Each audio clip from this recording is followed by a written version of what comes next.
a function like usually, and that congregation was for brainstorming to certain problems for a community, and I was so surprised. Then everybody was blaming each other with so much of ferocity. Only thing missing, I realized, was something called sympathy. So unsympathetic statements were given, and I came back very hard. But I thought I must today share this one word: sympathy. The magic of sympathy, my friend, if anybody can understand this. Sympathy requires not only intelligence, but it also requires imagination. It can be acquired, my friend, as like any other skill. Sympathy with pain is not the highest form of sympathy, I believe. Anyone can sympathize with the sufferings of a friend, but it requires a very fine nature of sympathetic attitude and behavior with the friend's success. The kind of sympathy we need to cultivate, my friend, is the kind of which shows a man that the heart is is not an island. It's not an island cut off from the other lands, but part of the vast continent. But in practicing the art of sympathy, my friends, it is not enough to leave these concessions to chance. Turn to, as you look at these we are stuck to screens. You look at these actors, for a lesson at least, which I take. The actor recreates himself temporarily and becomes the character he is representing on the screen. And what is that? But nothing but, I feel, it's sympathy. Why can't we practice the same understanding of sympathy in our contacts with others, in our day-to-day life? If you look closely at us, your fellow men, you will see that we are just as interesting and peculiar and exciting as any character who has thrilled you on the stage. And if you try to understand us as the actor does the character he plays, as every author has to understand the characters he takes from the real life. What do? I pick up real incidents, real observations, real life characters, and then I come and talk about it. It is just sheer observation. You will go a long way towards learning the art of sympathy towards others. My friend, many people are profoundly for others, yet they fail to live in a true climate of sympathy.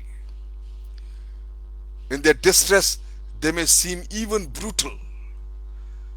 But when a wife scolds her husband for falling ill, it is often only her anger that misfortune should overtake him, and she voices. Her pity may be heartfelt, but her reproaches appear callous and unkind only because she doesn't know how to express her feelings in any other way. For sympathy is a very fine art, my friend.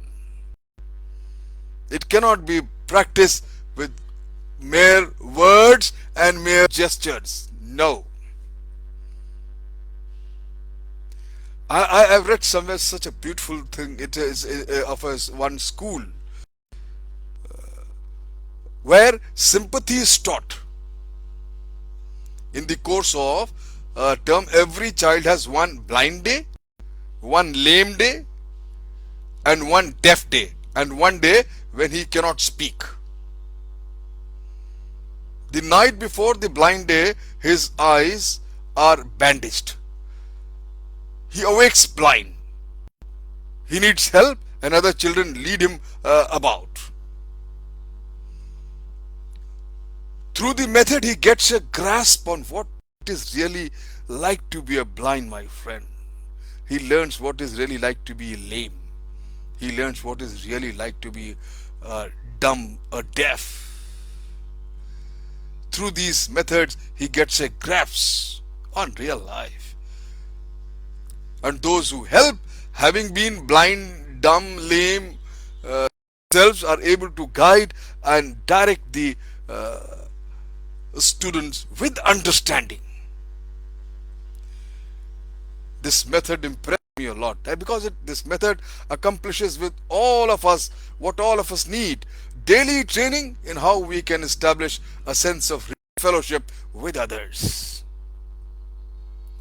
My friend, genuine sympathy is expressed not only by your words but by your eyes, your lightened face.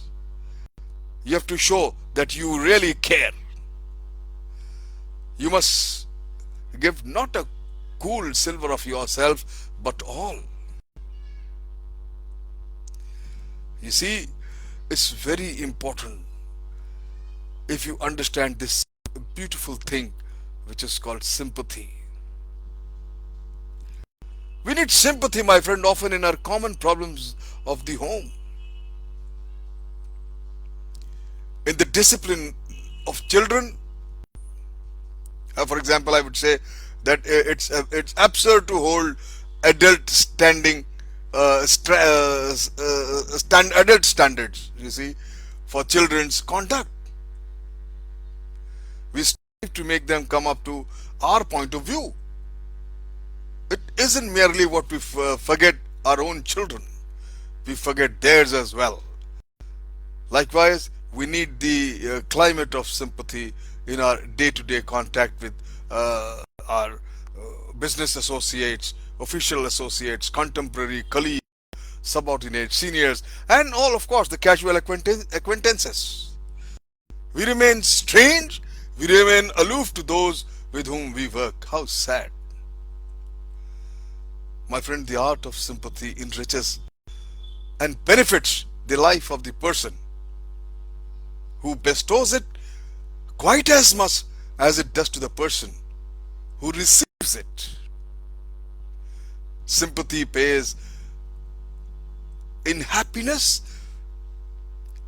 in a further sense of living, and in an increased realization of brotherhood.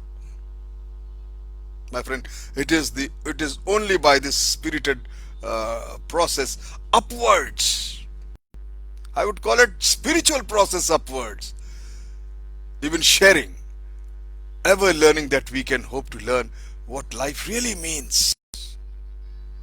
And I will give you a tip. Practice it when it comes to sympathy. And I often talk give this quotes in my various talks. A good woman inspires a man. A brilliant woman interacts with him. A brilliant woman interests him.